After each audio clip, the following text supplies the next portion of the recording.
Hey everybody, it's Scott Steen with winnersandwonders.com coming to you with today's Deep 3. How are you everybody? Well, thanks very much for stopping by for the visit and checking us out today. As always, we appreciate it if you would show us your approval by giving us the thumbs up for the video. And of course, if you haven't done so already, we always appreciate when you subscribe to the channel as we close in on $7 grand. I'd like to get there by the end of the week. So please do your part if you haven't already. We always appreciate the effort. So, of course, we want to know what you're playing today. We're going to fire up Capper of the Day again. Took a little holiday vacation, but we're back, baby. So let us know what you're playing. Give us your best 5 picks. Put them in there. You get them right, we'll give you the shout out. You get enough of them right. Hey, man, you're going to be the first Capper of the Day of the year. What could be cooler than that? Of course, don't forget to check out winnersandwhiners.com and statsalt.com. Every game, every day, always free. Winnersandwhiners.com and our sister site, statsalt.com as well. All right, kids. Well, let's take a look and see how we did yesterday. Hey, not good. Not good at all. We started off with the Dalvin Cook under 18 attempts. Nope. As that game pretty much did not go at all like we anticipated. New Orleans looked like they were stuck in the mud for about 3/4 of that game. And Minnesota was content just to run Dalvin Cook. He looked good. I thought he was actually going to have a little more injury problem, be a little more banged up, but he looked 110% in that game. I think he ended up with 23 carries. I know he was at 21 after regulation, or right in that neighborhood, at least when I looked it up there towards the end of the game and knew we were screwed. So nice job, Dalvin Cook. Nice job, Minnesota Vikings, on that one. We did get a 1 pick there in the late game, was we had Russell Wilson did scramble for over 23.5 yards. It helped when he started off in the first quarter there and went 22 yards on his first carry. That's kind of what we were thinking would happen. We thought that he'd break one, probably on a scramble, have a couple more controlled runs, and that's exactly what happened. So we hit that one. Missed out a little bit on that Philadelphia team total over, however, as Carson Wentz, man, when you're running good, guys. Carson Wentz took a shot there from Jadeveon Clowney. He'd done. So they bring in the 107-year-old Josh McCown, the second guy over the age of 40 to throw his first pass in the playoffs past the age of 40. Welcome to the club with Sonny Jurgensen of the Washington Redskins. I think back in '74 that happens. Oh, good Lord. The Philadelphia offense was definitely not the same with Josh McCown as opposed to Carson Wentz, and we live bet the shit out of that.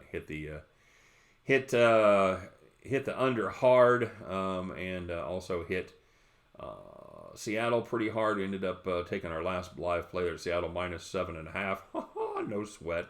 So we hit both of those. But as far as the deep 3, we go 1 and 2. And we had one play on the premium side. We played a 6-point teaser, as we played a Wong teaser, or a basic strategy teaser. We took New Orleans down from 8-2, and we took the Seattle Seahawks from 1.5 to 7.5. Of course, that line entirely switched by game time. Couldn't cover. New Orleans could not cover those 2 points. Couldn't get it done. Lutz misses the field goal at halftime. That was pretty much the difference in this one. As badly as they played, they still had a chance to beat them and to cover. If they go in tied, everything else plays the same, except they're kicking for the win from 49 yards out as time expired instead of the tie. So 0-1 we go on the premium side. So hey, let's take a look at some more picks for tonight, shall we? Starting off in the Alabama Bowl. Alabama, wow, there you go. They got their own bowl game. So congratulations there. It is being played down there in Mobile, Alabama. Actually very pretty city. Mobile, very cool. Great Mardi Gras celebration. If you ever find yourself anywhere in the vicinity, I highly recommend stopping by Mobile and doing a little partying there on the Gulf. So this is the Miami of Ohio Redhawks, the MAC champions, everybody, against the Louisiana-Lafayette Raging Cajuns, the runners-up in the Sun Belt, as they lost once again to Appalachian State for the second time in the season in the championship game. Louisiana-Lafayette is a 14-point favorite in this one. Pretty excited about this game, guys. This is one more chance to be wrong on both of these teams. These teams have absolutely kicked my ass up and down pretty much the entire year. Every time I think one of them is good, bet them to cover, they don't. Every time I think one of them has gone in the toilet, bet them to play like that, they don't. So we're going to take one more shot. We're going to take one more shot at this game and these two teams. All right, you guys have one last chance not to screw me. You can make up for it all right here. There is almost nothing to like about Miami. I swear to God, their offense is 98th in points, 121st in yards. But wait, they're the MAC champions. I'll bet you're saying to yourself, well, they must have a great defense, huh? 54th in yards, 70th in points, right about the definition of middle of the pack.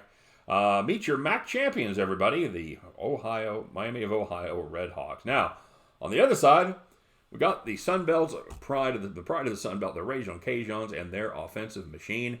They're known for their run game. They're 7th in the country in rushing yards per game. They're 1st in yards per carry. They've got 3 running backs that have all gone for more than 750 yards.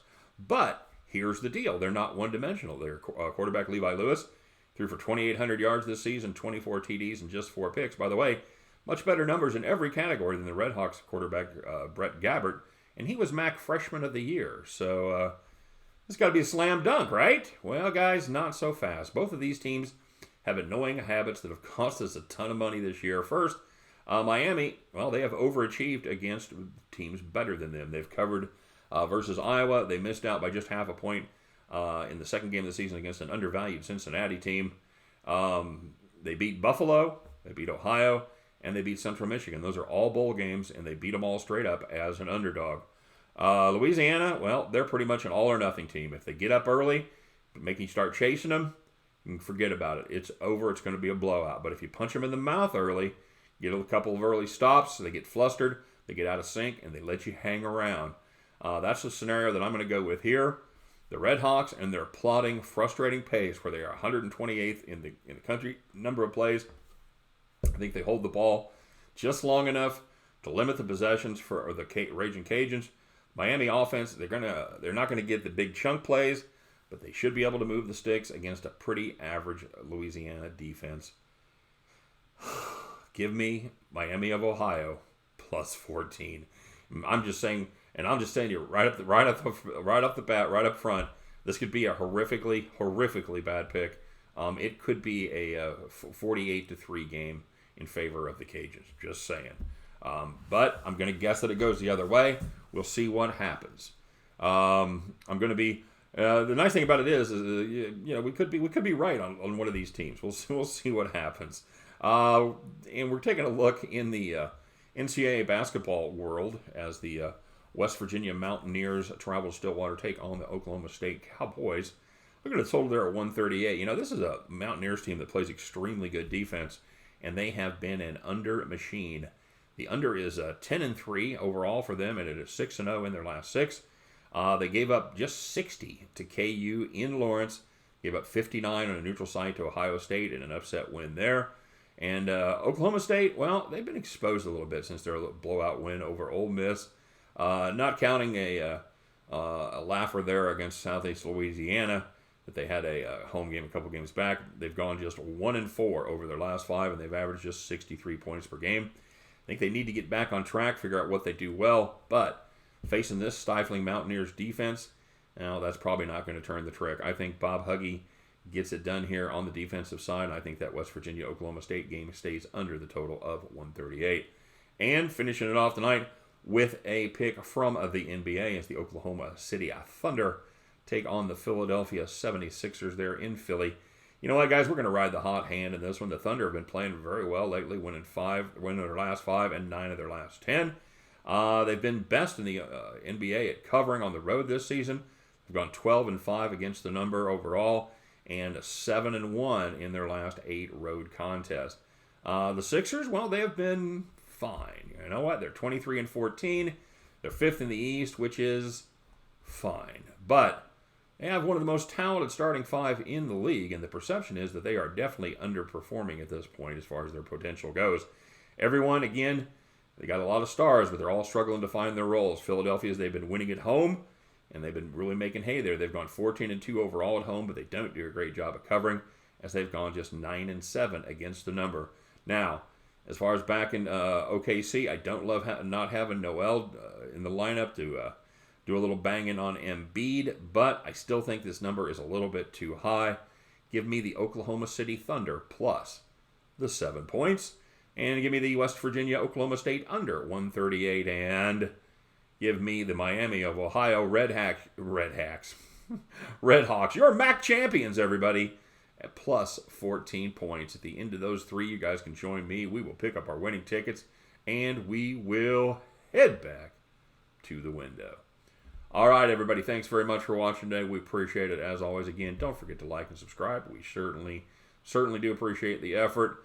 And, of course, no matter what happens, we'll meet back here tomorrow. About the same bat time, same bat channel. We'll do what we always do, just like I just did right now. We're going to bitch about those bad beats, brag about our fat stacks. Somebody's got them.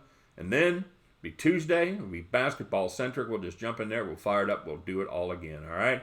You guys take care. Good luck on all of your plays tonight. Looking forward to the shout-outs. Looking forward to getting the capper of the day going. So good luck to everybody. And I'll see you guys back at the window, all right? Take care.